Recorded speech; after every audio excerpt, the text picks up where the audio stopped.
Ladies and gentlemen, welcome back to the Crash Bandicoot 2 playthrough, where we are tumbling onto our face out of the warp chamber, because that's what happens whenever you load a game. And I have to set it to analog again. Back in the good old days, we had a button on our controller for that. So you still have to switch it to analog mode. Every time you start the game up, yeah. Every time you start the game up, yeah. The PlayStation 1 games that didn't have analog on as a default in their game, you had to turn analog on.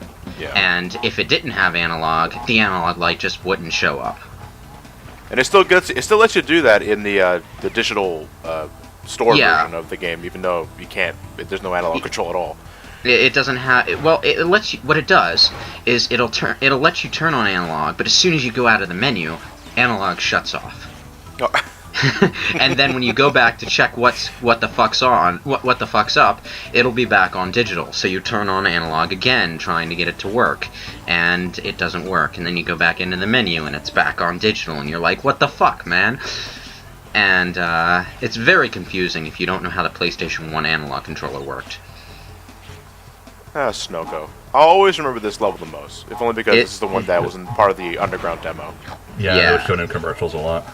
Yeah, for some reason, Crash Bandicoot 2 puts a lot of emphasis on snow in its levels, even if it's like early winter snow drizzle, patches of snow in an otherwise earthy level. There isn't a whole lot of environmental variety in Crash 2, but what's there is pretty beautiful. World 1 is kind of boring, though. The level aesthetics, again, just continuing from Crash 1, because that was actually, I think, one thing we agreed on Crash 1, which is how good it looked for a PlayStation 1 game, and it still pretty much continues on here. I still don't know what the point of those 3 Wumpa Fruit are. What, the ones over the pit? Yeah. Oh, and you can get the red gem here early if you jump off the seal, you do the whole... Okay. You're not supposed to share those secrets, Ryan. Yeah, if you jump off the seal, do the max height leap off, and then right at the peak of your jump, do the body slam, because Crash moves is slightly higher in the air every time he does it, you can actually get the red gem early. Yes.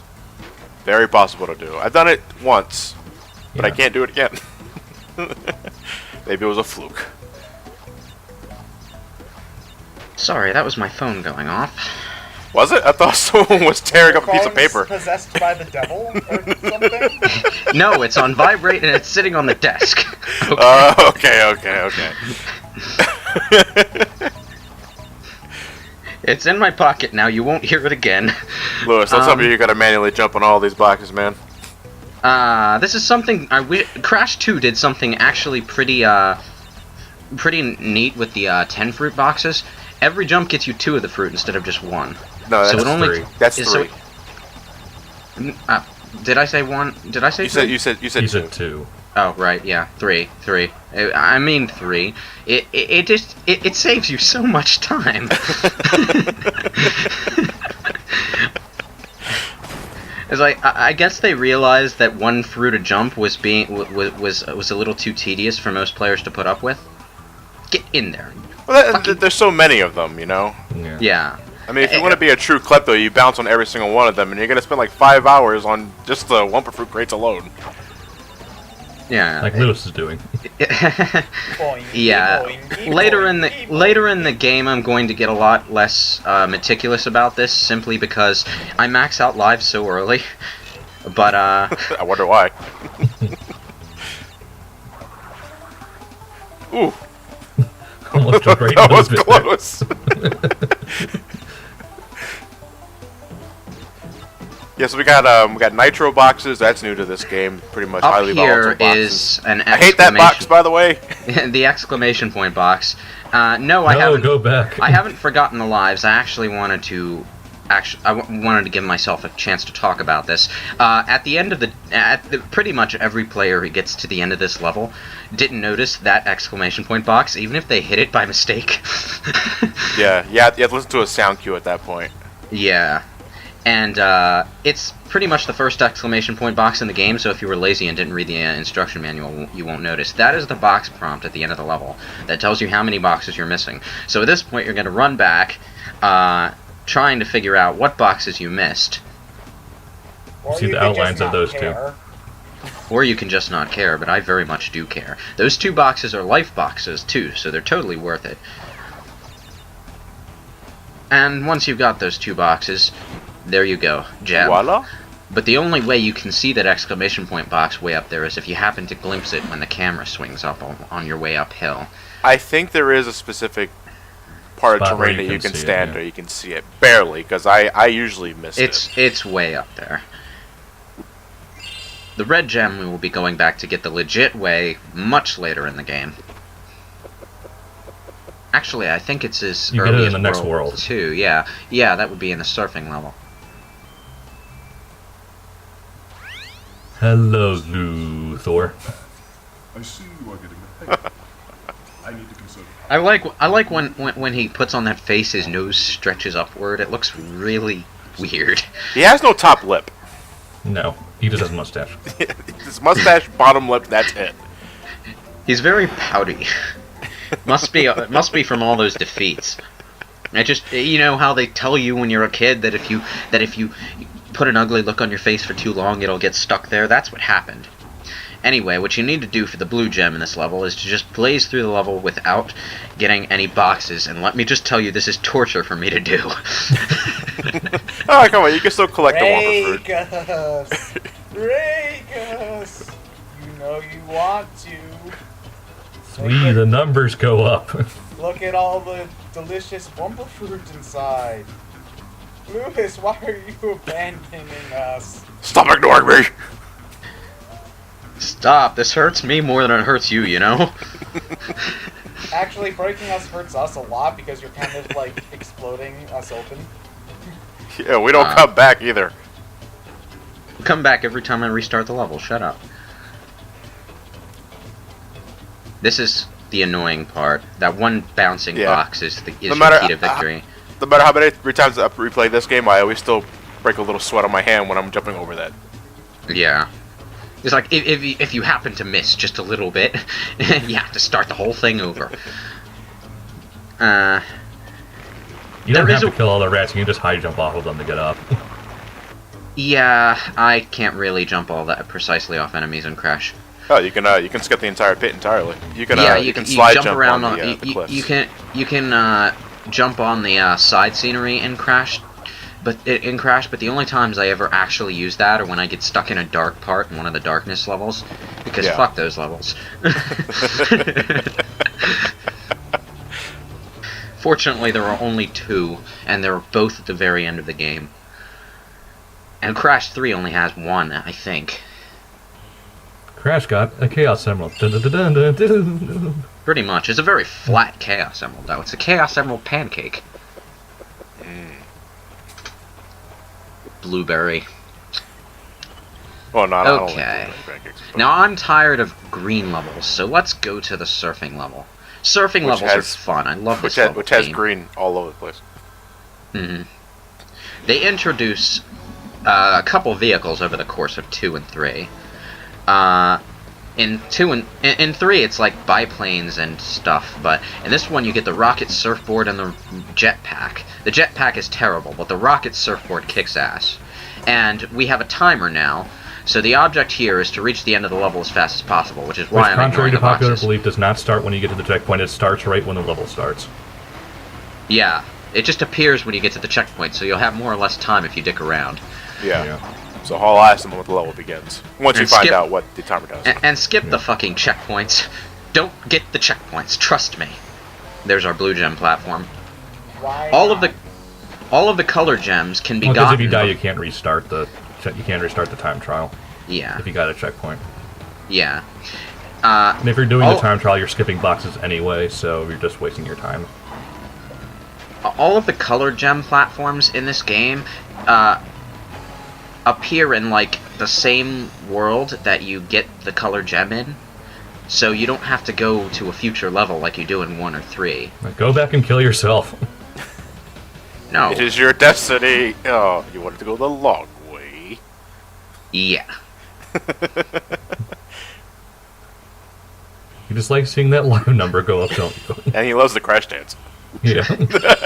You can skip the crash dance by pushing a button, but I actually didn't know that until like very late in the playthrough. Really? Yay, Crash Yeah, Dance. I discovered it by accident because by the end I was tired of seeing the damn thing. You were tired of Crash telling you to suck it? You don't just habitually mash the A button, or I guess X in this instance, when you're waiting for the game to start. I do that all the time. No, It's what causes me to visit the Pokemon Center 5 times in a row when I don't really want to. Oh, right. I forgot. If you spin into a Wumpa fruit, you Send it flying. Battered away. Yeah, so this isn't like Jak and Daxter where you can use the spin to get collectibles faster. No, don't do that. You're going to lose them all. You can spin into lives, but not into Wumpa fruit. Can you? Oh no, you can spin into lives in the in Crash 2 and above, but not 1. You can spin them away in 1. Which you realize was stupid. Yeah. Bonus stage. These are a lot easier than the Embryo and Cortex stages in 1. Those were like challenge levels more than bonus stage. They're also easier to get to. I mean, in the first game you had to collect the 3 Tana emblems. You know, assuming you could do that in the first place, which wasn't always hard to do, mind you, but... Well, the Tana emblems were okay, because they were there to get you to the bonus stage. Yeah, they were there to be easy save points. The bonus stages that you had to complete for game completion were the Cortex ones, because those got you the keys that unlocked the secret levels. And the Brio ones, which gave you certain gems. No. Did they? The Brio No.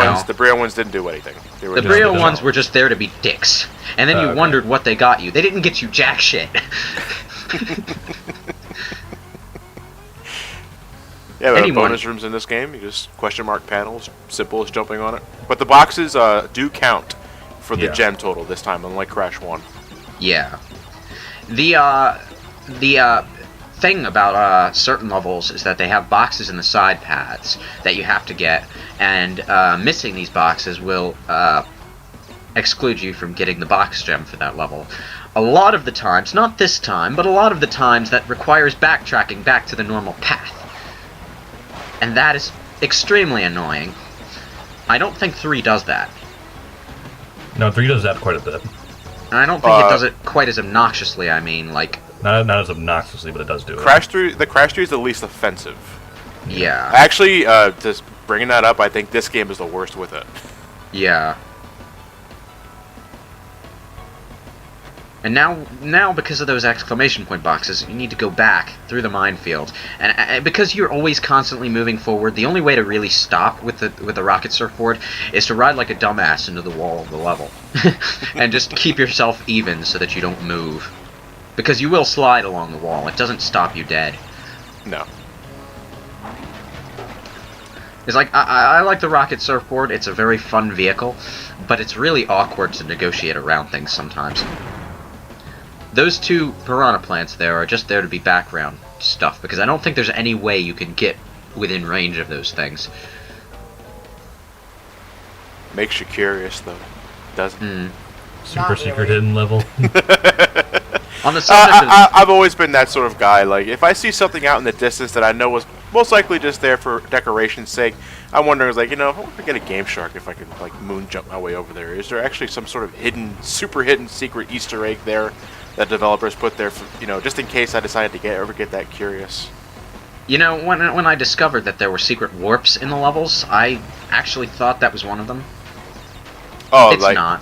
Yeah, Yeah, I thought it like there was does a way kinda you were stick supposed to out. get over there. Yeah. Well, the fact that there are enemies there. All of the secret warps in the game are in like locations that look weird. Like you want to get there, like a couple odd platforms sticking out in a surfboard section, or a particular spot that an enemy was on that you don't necessarily have to kill, but you want to anyway. I'd imagine you find about 50% of the hidden warp points by complete accident on your first playthrough. I found the one in the B level by accident. The other ones were quite a lot more deliberate. Like- There are 1 or 2 guiding at ones, but Yeah. The one on top of the Nitro Box staircase was weird.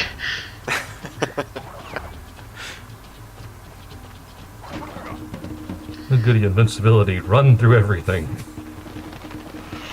Fuck you, TNT. Fuck you, I'm a freak. No, come back! Actually, if you walk into the Wumpa Fruit while you're in invincibility, or even if you walk underneath one, you'll automatically pick them up. Yeah. Even though it makes this weird little ricochet noise. Not the ricochet noise that usually tells that when you batted something away, but... Yeah, it makes the same noise as killing an enemy. Yeah. So you obliterate the Wumpa Fruit. And absorb its nutrients through the atmosphere. This is the fork in the road I mentioned earlier, the one where there's a crystal on one path. So, but to get the box gem, you have to go down both paths anyway.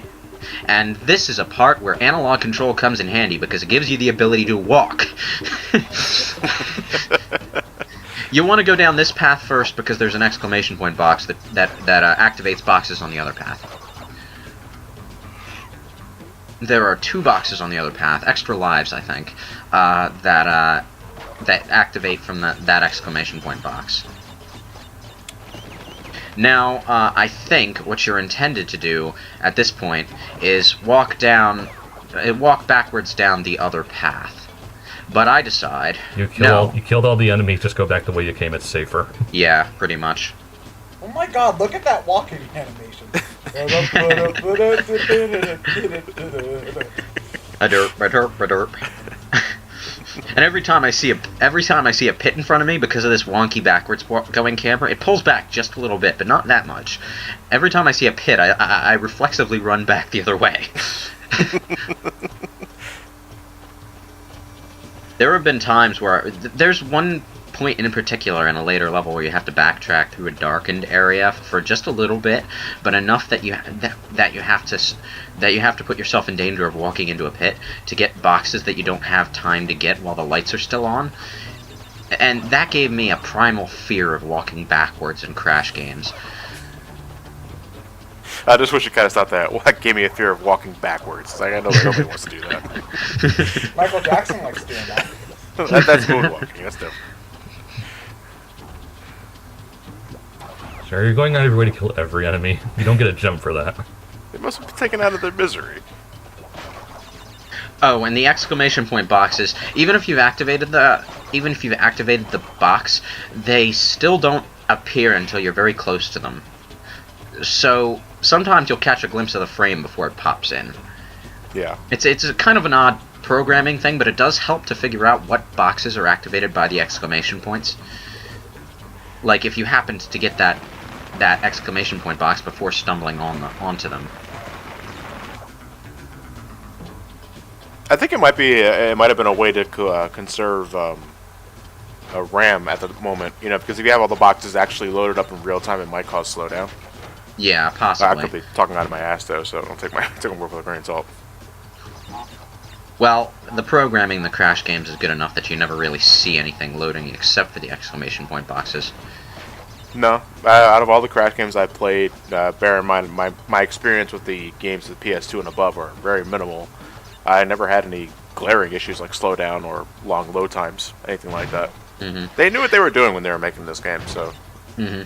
There's a particular trick with the bouncing boxes that you have to know in order to get some of the 100%. If you bounce on them once and then let them sit for a while, the next jump will break the box completely and you won't get any Wumpa Fruit out of it. No. So you need... So they work kind of like those coin blocks in Mario, where if you get distracted and you don't hit them, you get less coins. Yeah, and sometimes you have to manipulate that to get across certain pits and get the boxes. What happens to those coins? Or the Wumpa Fruit, for that matter? More importantly, why were they in blocks? Who put them there? What is the meaning of life?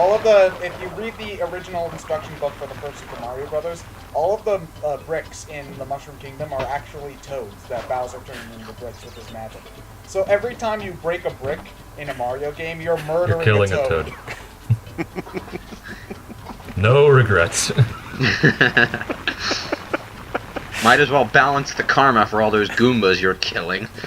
Mercilessly, you monster. Mario kills everyone. Good, evil. He does not discriminate.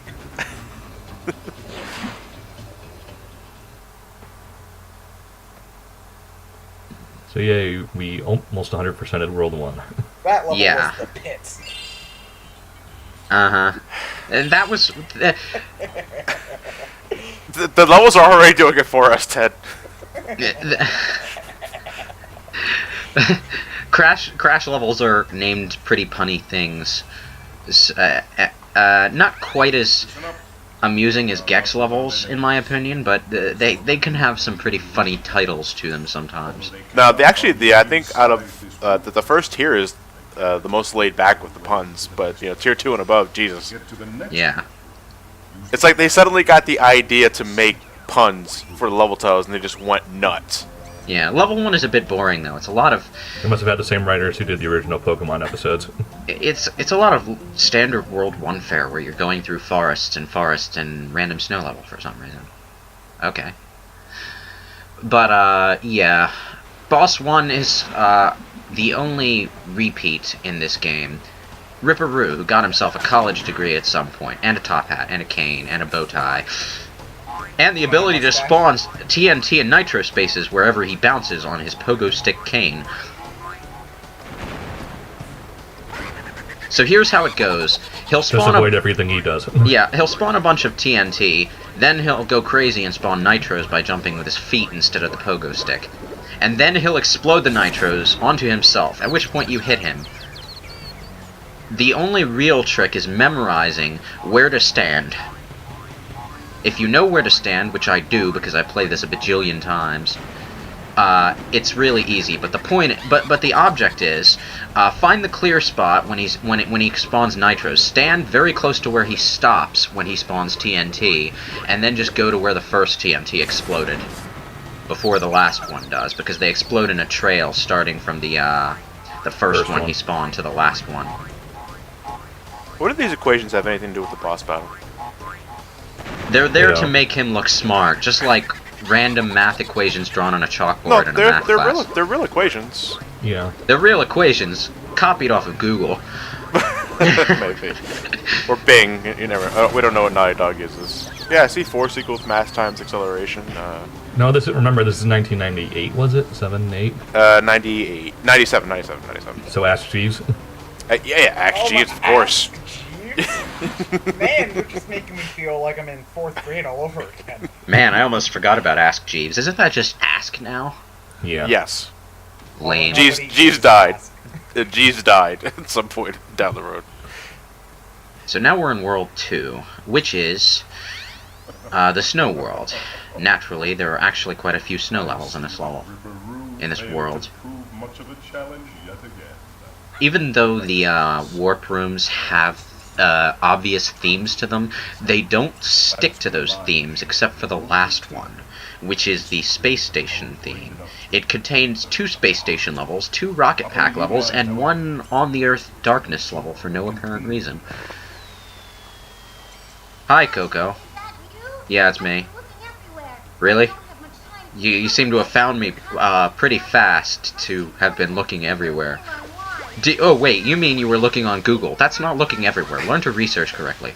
Yeah, use Ask Jeeves for God's sake. This is why you failed all your college classes. Jeez. Remember, we don't use Firefox. We use Netscape. Or AOL. Yeah. AOL, there you go.